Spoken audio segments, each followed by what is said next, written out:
లంచాలు లేని పాలన తెస్తాం, ఇలా కుటుంబ పాలన ఉండదు, ఇట్లాంటి కాన్సెప్ట్కి వెళ్ళాలి.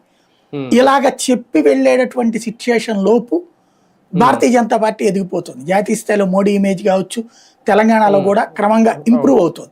రేపు హైదరాబాద్ ఎలక్షన్స్ దగ్గరకు వచ్చేటప్పుడు మరింత సీరియస్ అవుతుంది. క్రిందసారి హైదరాబాద్ ఎలక్షన్ లో ఎంఐఎం వర్సెస్ బీజేపీ అయింది తప్పించి కాంగ్రెస్, తెలుగుదేశం లేకపోతే టిఆర్ఎస్ పక్కకి వెళ్ళిపోయింది అక్కడ.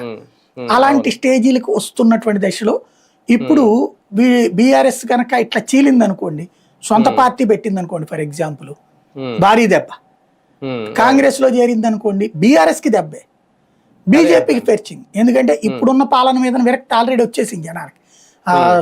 ఏదో 6 గ్యారంటీలు అని చెప్పేసి చివరికి అందులో 1 చేసి 1000 చేసినట్టు కబుర్లు చెప్పుకుంటా ఉంటుంటే వెక్సేషన్ అయిపోతున్నారు జనాలు. అలాంటి వాళ్ళందరికీ ఇప్పుడు ఆల్టర్నేటివ్ గా కనబడుతుంది బీఆర్ఎస్ అనుకుంటే. ఆ బీఆర్ఎస్ ఈ కులాల కుంపటి లేకపోతే కుటుంబ కుంపట్లో ఉంటే బీజేపీ వైపుకి తొందరగా మొగ్గు చూపేటటువంటి పరిస్థితి అవుతుంది.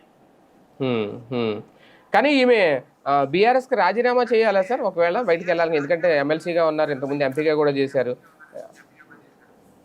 ఆవిడ కనబడుతున్న ప్రకారం చూస్తుంటే వాళ్ళ చేత సస్పెండ్ చేయించుకుని అప్పుడు పార్టీ పెట్టాలని చూస్తున్నట్టు కనబడుతుంది. ఓ పక్కన డబుల్ గేమ్ ప్లే చేస్తుంది. అన్నకి వీళ్ళకి నోటీసులు ఇస్తే ఇస్తారంటోంది. ఎట్ ద సేమ్ టైం రెండో పక్కనేమో పార్టీలో దెయ్యాలు భూతాలని మాట్లాడుతుంది. అవును అవును. అంటే అక్కడ పాయింట్ రాధాకృష్ణ